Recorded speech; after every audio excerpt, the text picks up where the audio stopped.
Hey there, sports history fan. This is Arnie Chapman of the Football History Dude podcast, and I'm stopping by this show real quick to tell you about a couple of cool giveaways that we have going on here at the network. Both are autograph books covering various topics of the NFL. The first is The Point After: How One Resilient Kicker Learned There Is More to Life Than the NFL by ex-NFL kicker Sean Conley. It goes over his unique experience as a walk-on kicker at the University of Pitt after never playing high school football. And then it gets into some of his time playing for NFL teams and so much more beyond the gridiron. The other is from author Kevin Bryant. His book is titled Spies on the Sidelines: The High-Stakes World of NFL Espionage. This book started as a curiosity, kind of a passion project to understand everything revolving around, well, Spygate.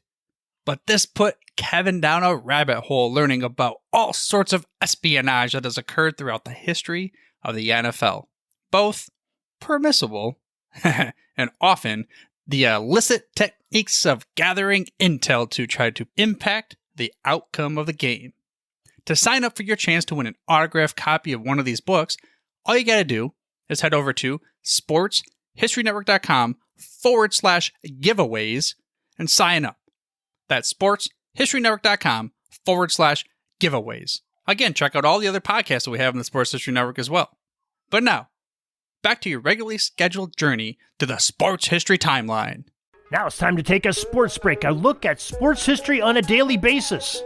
Hello, my friends in sports history. This is Darren Hayes of the Sports Jersey Dispatch podcast. Welcome once again to the Pigpen, your place for all things great in sports history. And we are going to cover a sports break here. We're going to talk about the date of August 16th in sports history. We're going to talk about the great players that had some great events on these days and their uniform numbers where applicable.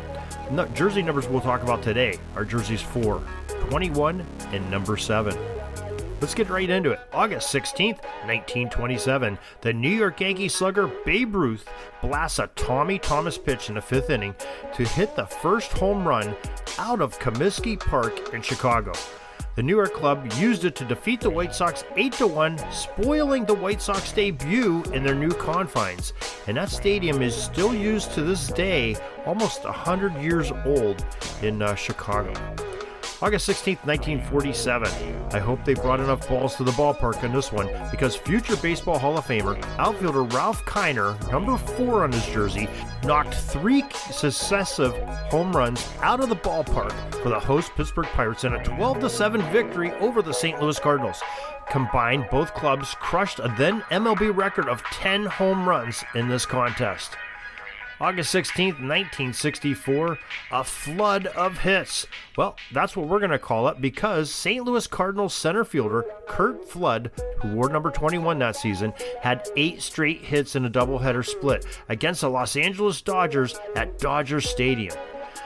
August 16th, 1965, the American Football League's 9th franchise is officially awarded to owners Joe Roby and television star Danny Thomas. They were called the Miami Dolphins that year, and the franchise started to play as a member of the AFL's Eastern Division in 1966. We know they later went on to merge into the NFL in the AFL-NFL merger, and won a few Super Bowl championships soon after that. August 16th, 2003, number 7, Cristiano Ronaldo, 18 years old, made his debut for the Manchester United soccer team in the Premier League with a 4-0 home victory over the Bolton Wanderers. And there you have it. There's your sports history for this August 16th. Hope you enjoyed this little bit of history. You can find always a lot of history of sports in all genres of sports, all eras of sports. SportsHistoryNetwork.com. There's 27 podcasters waiting there to bring you their brilliant work of some great guests, some very knowledgeable pieces about sports history, and I think you'll really enjoy it. Thousands of hours of enjoyment there for family-friendly enjoyment. Also, you can go to our websites, JerseyDispatch.com and PigskinDispatch.com to get the latest in sports news with jerseys and Pigskin. Of course, we have quite a bit of football on there, of just about anything. And on both of those sites, We have the powerful search box powered by Earl to Go.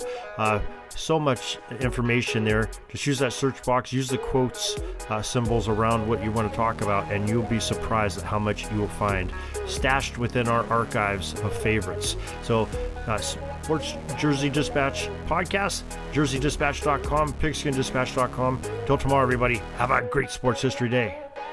Sorry, but my pitching coach just called timeout and he's coming out to the mound. I think I'm going to get yanked for a reliever. We'll see you back tomorrow for some more great sports history on Sports Jersey Dispatch Podcast. We invite you to check out our websites, jerseydispatch.com and pigskindispatch.com. Not only see the daily sports history, but to experience the preservation of great events and people that play the games. Find us on Pigskin Dispatch. It's also on social media outlets of Facebook, Twitter, Instagram, and don't forget the Pigskin Dispatch YouTube channel. Get all your daily sports history. Pigskin Dispatch is happy to be associated with the Sports History Network, the sports headquarters of yesteryear, found at sportshistorynetwork.com. This podcast is part of the Sports History Network, your headquarters for the yesteryear of your favorite sport. You can learn more at sportshistorynetwork.com.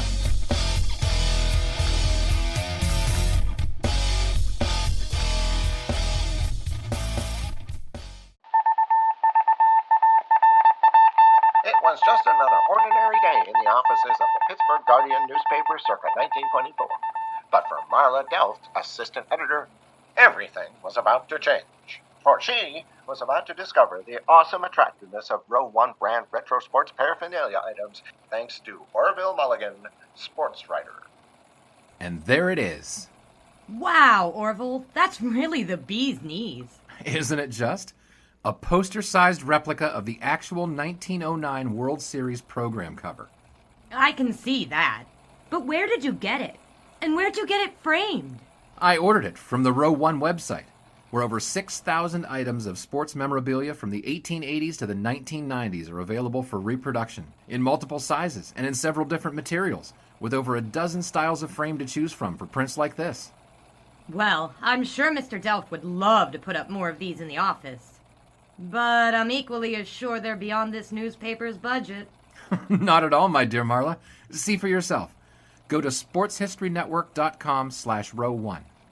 sportshistorynetwork.com/row1. Oh my, these are good prices. Oh, and look at this stuff. Oklahoma-Nebraska football, college basketball art, Michael Jordan items. And so retro it was that sports Marla Delft advertisement discovered the placards. splendiferous magic of Row 1 sports memorabilia, arts, and prints. You can too by visiting sportshistorynetwork.com/row1. That's ROW1 today for access to the full Row 1 catalog of gallery prints and gifts like t-shirts, long-sleeve shirts, telephone cases, coffee mugs, blankets, pillows, towels, and even shower curtains. Act today for 15% discount off all prints with coupon code SHN15 and 20% off all other items with coupon code SHN20 at checkout. And keep your dial locked to the Sports History Network for the exciting chronicles of the 1920 sports world in Orville Mulligan, sports writer. Coming soon.